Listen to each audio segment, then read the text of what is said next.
with a kind of dark segment on the looming war between Russia and Ukraine. A bipartisan coalition of neocons in Washington has been recklessly stoking conflict between those two countries for years now.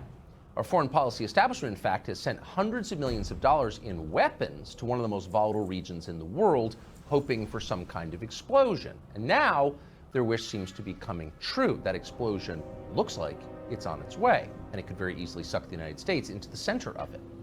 That's what we said last night. But honestly, as we read those words, they seemed hard to believe.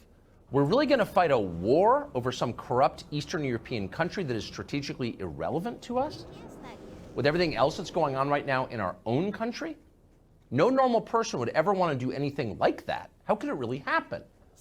We're still not sure how it could happen, but nevertheless, it does seem to be happening right now.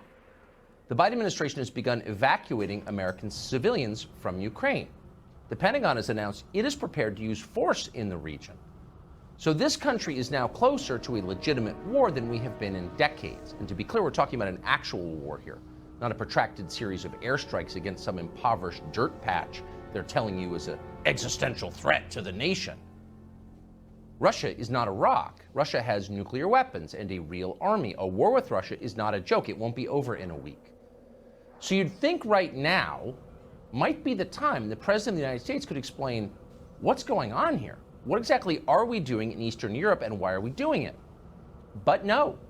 In an exchange with reporters today, Joe Biden explained that he wasn't going to take any questions at all for fear that someone might ask him about Russia.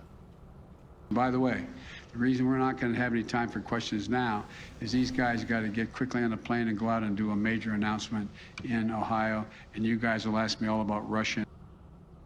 You guys will ask me all about Russia. And Joe Biden's not falling for that one again. You can see why. A couple of days ago, he tried to talk about Russia during a press conference, and he got the talking points so mangled that his staff had to issue statements afterward informing us that Joe Biden has no idea what he's talking about. Biden's mistake at the press conference was suggesting that maybe war with Russia is not inevitable. In Washington, you're absolutely not allowed to say that. Donald Trump said it repeatedly. They impeached him for it. In Joe Biden's case, his handlers just stepped in and told us a brand new story. Here's White House Chief of Staff and amateur comedian Ron Klain explaining that actually this is what Joe Biden meant to say. And as you listen to it, you may notice that it's the opposite of what Biden actually said.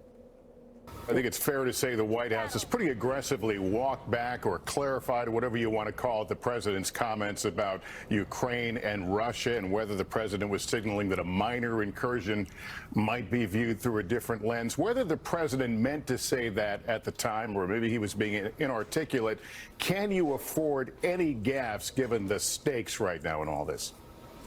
Well, I think the president was quite clear and reiterated his point of view this morning very clearly. President Putin should have no doubt any move by the Russian assembled military across the border of Ukraine is an invasion.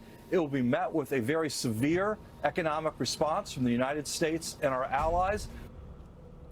So this guy called Ron Klain, whoever that is, gets to overrule the President of the United States on matters of foreign policy. Since when is he allowed to do that? Well, whenever he feels like it. That's the real answer. Joe Biden is the weakest leader this country has seen since Woodrow Wilson had a stroke in office. That's a problem, but it's not the core problem.